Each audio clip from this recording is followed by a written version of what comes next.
Brian is a Unix systems administrator who has been with Earthlink for 15 years. He enjoys figuring out how things work, tinkering with computers, woodworking, solving puzzles, and taking things apart. An endeavor his children are always willing to assist him. He and his wife are working on carving out more time to enjoy their 4 incredible children. As a young adult in 1993, he saw a whole new side of his father when he was able to see him lead a Toastmasters meeting. Brian joined Toastmasters in 2009 to pursue the same comfort at speaking, leading, and to improve his listening skills. Today, Brian will explain what is between the lines of his introductory bio and how he got here. Welcome, Brian. Thank you, Milton. As a boy, I frequently saw my father speak in church. He was often asked to read passages, and he was one of several lay leaders who helped to fill some of the gaps between pastors. In a way, although my mother didn't frequently attend church, our congregation formed a sort of extended family for me, my brother, and my father. I could tell that the church community was dear to him, meant a lot, and I sensed some real religious belief behind his connection to the church. And so it was with some nervousness that I would sit in the pew next to him as the annual cycle of services would turn to the story of Abraham and Isaac. Abraham was reportedly 100 years old. His wife, Sarah, was, as they say, beyond childbearing years, perhaps 90 when their son, Isaac, her first and only child with them, was born. Presumably, he was very dear to them. However, when Abraham understood God to be asking him to sacrifice his son, Abraham took him to the top of a mountain and bound him in preparation. And he had drawn his knife, and it was only when the angel of God said, "Stop, free your son, and sacrifice this nearby ram instead," that his son was saved. We were led to believe that we were supposed to be impressed by this story of dedication to God. However, as a firstborn son myself, I have to admit I was less than impressed and kind of nervous. I remember sitting next to him and looking at him warily thinking, what would my father have done in that circumstance? I asked him once, and his first response was something along the lines of, well, I probably wouldn't or couldn't have done that. I have to admit, I was looking for something a little more concrete and a little more reassuring. How could a man who had been given sons so late in his life possibly sacrifice one of them, no matter his beliefs? Well, years later, as a father with my own firstborn son, I've begun to understand. I'm joking, of course. As a man, the role of father is probably first and foremost in my identity. I have 2 sons and 2 daughters, and I would not want any harm to come to any of them, regardless of how stubborn they may seem sometimes. The apple doesn't fall far from the tree, as they say. Now, the one regret that I have is that my parents and I live so far apart, and my children don't have the opportunity to get to know my parents as well as I got to know my grandparents.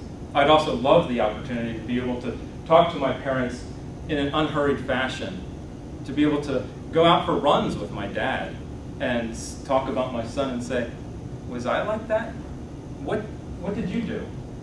Now, mind you, it wasn't always such utmost respect and admiration that I held my father in.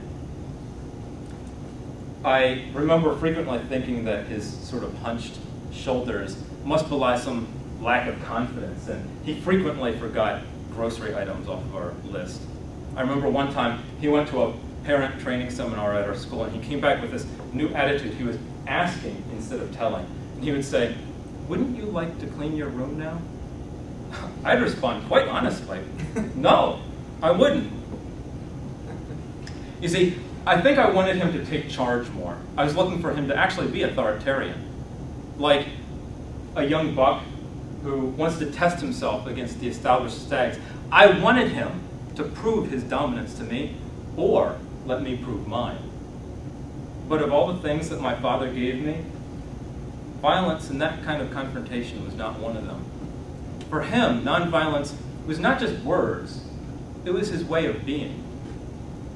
During the Vietnam War, he actually had either an exemption or possibly a deferment from the draft. He was a full-time engineering student, and during the summers, he volunteered at Job Corps, which provided vocational training to people who had either physical or mental difficulties.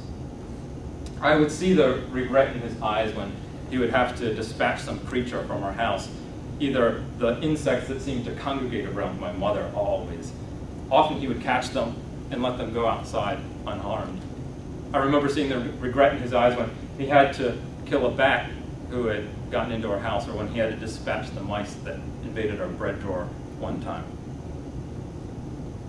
Now, despite that, I have to say my own inclination is to curse like the proverbial sailor, and my father's attitude was different. I think his strongest epithet was shoot.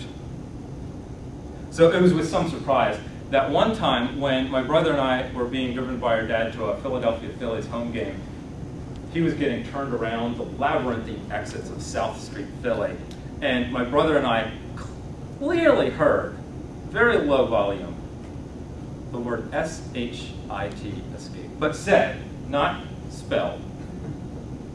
My brother whipped our heads toward each other in surprise. Did we really hear that? He is mad.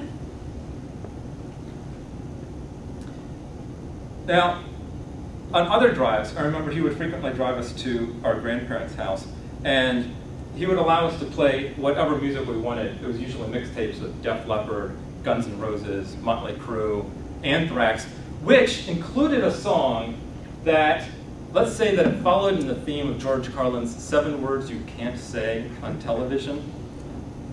We got to play it at pretty good volume, and we thought we were getting away with something. It was F this and F that. Well, it was only years later that I realized, and I think my dad actually told me this, that he knew what we were listening to. He knew what our influences were. He knew how we responded to it. Effing brilliant. Now, as much as I mocked and taunted my dad, I have to say that I probably gave him enough salutes during my adolescence for a battalion of generals, although it was usually behind his back, and I have to admit, not necessarily with a full hand. But the thing that resounded most with him, in my mind, was his sincerity. I remember one time, my brother and I were hanging out on his bed in his room, and my dad came in to address some transgression I had made. I had no idea what I had done or exactly what I said.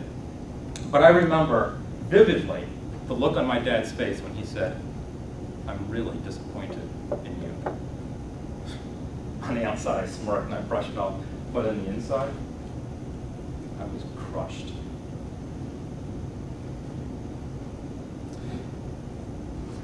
I wish that the family that I created lived closer to the family that created me, so that both my children and I could spend more time with my dad. Despite our distance, I try to find ways to feel connected. And I remember him always talking about his Toastmasters group as I was growing up, and I wondered what this thing was. He told me a little bit about it. He told me about this counter, and I became really aware of crutch words from teachers, pastors, and politicians. And he talked about how Toastmasters helped him speak so well in church. One time when I was working at AT&T, at the same building that he worked, he asked if I'd like to attend a meeting of his Toastmasters club. I leaped at the opportunity. I have to say that in that meeting, it wasn't authoritarian, but I saw an authority in my father that I had been seeking my entire adolescence. I saw an evolution of the image of my father where he was organized, he was confident, and he was authoritative. That one meeting changed my entire impression of my father. So although in my introduction I say that I joined Toastmasters in order to achieve the same comfort at speaking and leading and improve my listening skills, that's not the entire truth. Really, I joined Toastmasters to find out what this thing was that was such a part of him. And despite our physical distance, to feel closer and more connected to my father. I have to say that becoming part of my own Toastmasters family is a really, really special side. Thank you.